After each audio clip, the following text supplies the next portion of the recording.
roof of the cake tin here in Wellington. That's a fabulous take. That's the determination you need. And now Morrison is chasing the ball that will beat both him and Contepomi. But the take from Nick De Luca really was something else. Yeah, fantastic the way De Luca challenged for that ball. Managed to get it out the midst of Rodriguez, who's still down injured. Probably knocked the wind out of him, that one.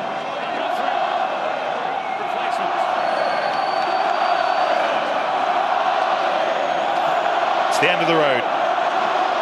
Did what he could, Juan Martín Fernández-Lobé, but this is an enormous blow for Argentina. They're losing their talisman in the pack. Fernández-Lobé replaced after half an hour by Genaro Fessia. Yeah, he's a keystone, that number 8, isn't he? Rodriguez, however, the fullback, he is back up on his feet. Scotland now, they have an opportunity to pressurise the Ledesma throw. You can see the rain down there.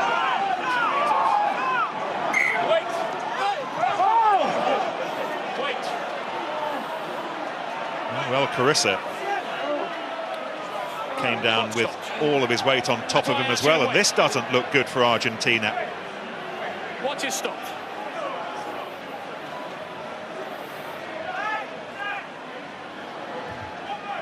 Yeah, one of the features of this World Cup, Scott, is that New Zealanders are rapidly learning that you don't need a shed load of tries to make a match entertaining, and here's another example. We've rattled through the first half an hour.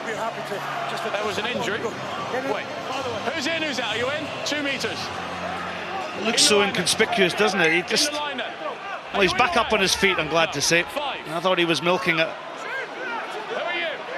Number 9. What will Ledesma do with this next throw? I suspect he won't throw it to Carissa. Oh, he will. And that was a mistake. Yeah, that's what I was talking about. Scotland putting pressure on the Ledesma throw. Chance for Scotland to leave a calling card.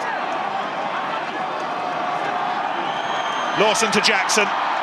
Lots of runners. The chosen one was Morrison. Centre field, they can go left or right. Slow ball though, which means that Argentina can get the defensive slots in order.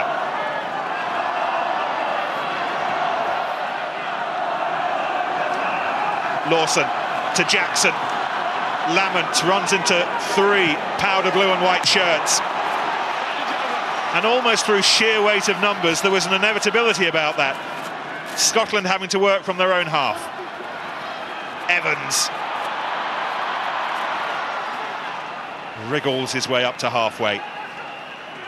Lawson, Patterson, back inside to Lamont neatly. Lawson again to Jackson. Not afraid to give the ball air. Morrison calling for support, finds it with Gray. Almost felt the confrontation from here.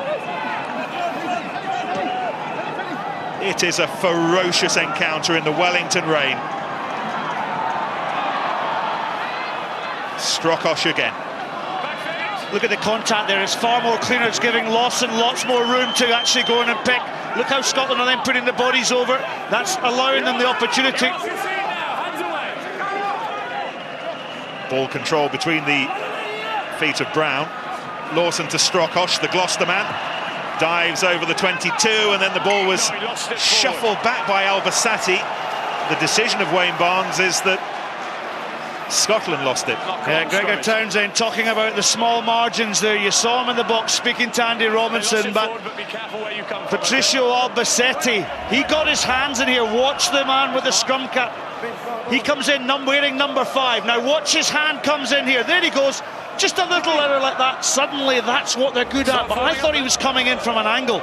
Let's go. I'm not sure that ball was knocked on. I think that ball was taken by Albacete. Yeah, it was nicked by Albacete. That's what the Argentinians are so good at. They go in, they disrupt that possession.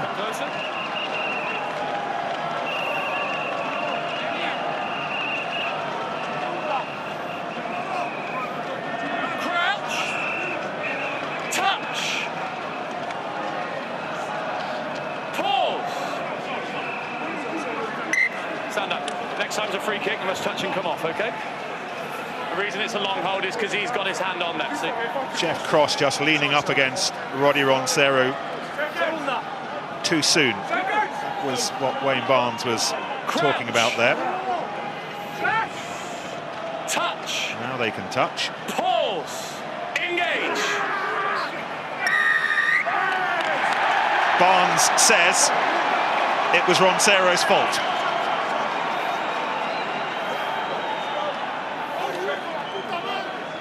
Well, Scotland will want to ensure that they nail this penalty. Relax, relax, go away.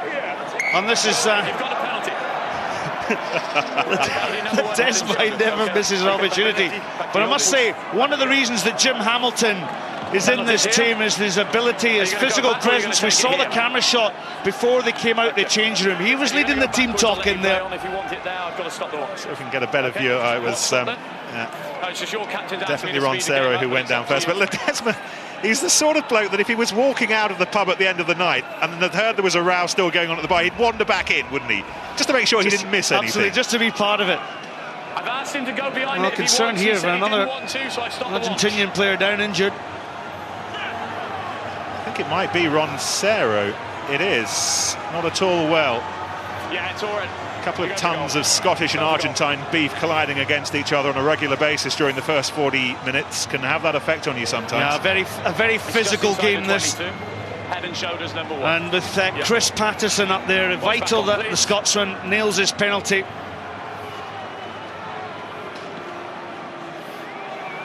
There are a few harder men in the game than Roddy Roncero, so you can have an understanding of how hard this match is by looking at his face.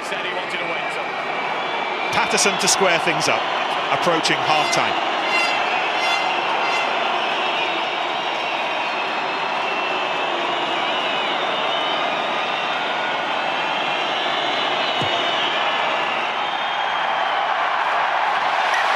That's how to shot them up. In the rain, in Wellington, Scotland level. Yeah, they've got something for all their effort. Scotland have played a lot of good rugby this evening here in the Cake Tin in Wellington. Difficult, tricky conditions.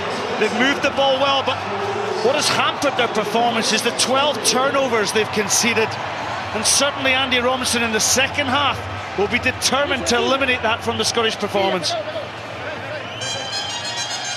Martin Celto looks like he's coming on. You would have thought that Argentina would want to give Roncero half-time to try and recover, but you would have thought that Argentina would want to give Roncero half-time to try and recover, but indications on the bench suggest that a decision may well have already been taken. They've lost Fernandez Lobbe, they might be about to lose that man Roncero. Yeah, real concern, and of course we did talk about Felipe Contepomi with his rib injury, but he's actually played very well, he's tackled well. Just an excellent clearance kick, by the way, from the restart by Rory Lawson. On comes Celso.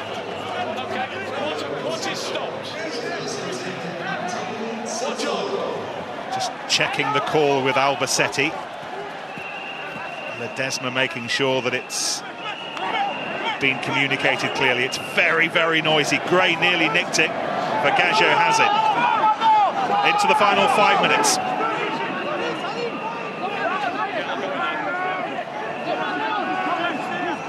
Fessia. This is Albacete, that's halfway.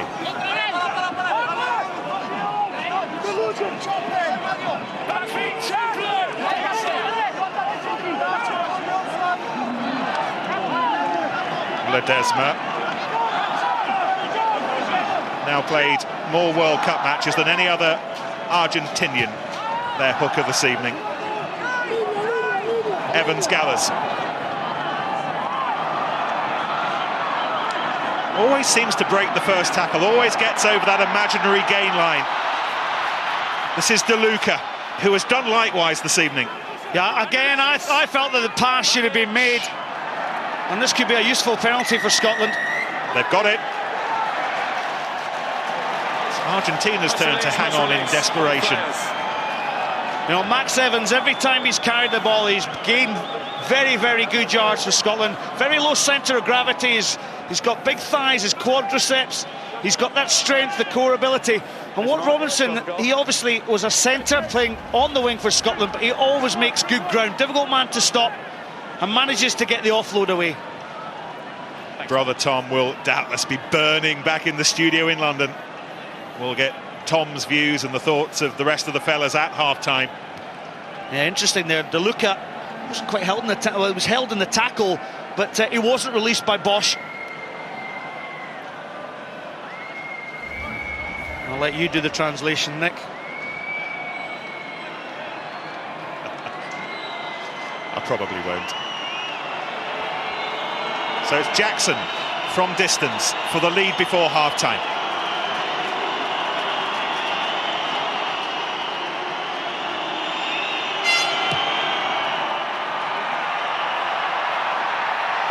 Oh, he's got it!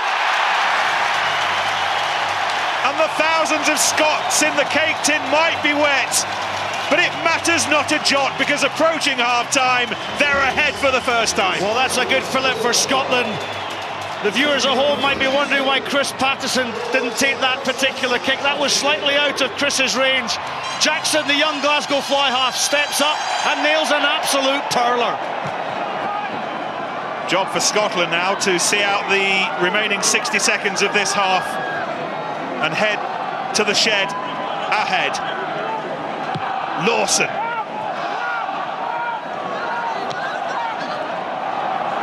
Still some defending to do, though. That was the new man, Fessia. Fernandez linking up with Contepomi, whose earlier penalty had given Argentina the lead. Bosch.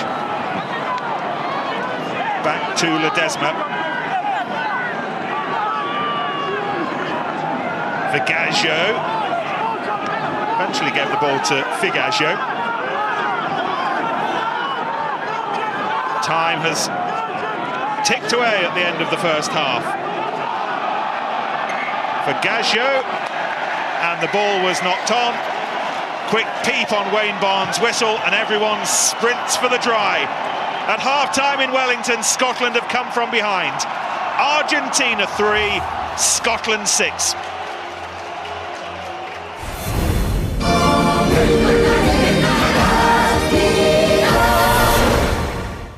A huge trial of strength in Wellington, soon to become a test of World Cup character and composure. Qualities we've already seen from Rory Jackson, from long range, giving Scotland a half-time lead against Argentina. Gervin Dempsey, Sean Fitzpatrick and Tom Evans watching that first half. Tom, I'm sure the lead is no more than Scotland deserve, but that first half has had its frustrations. Yeah, I've been really encouraged with the way Scotland have tried to play, especially with the rain gushing down, as we can see.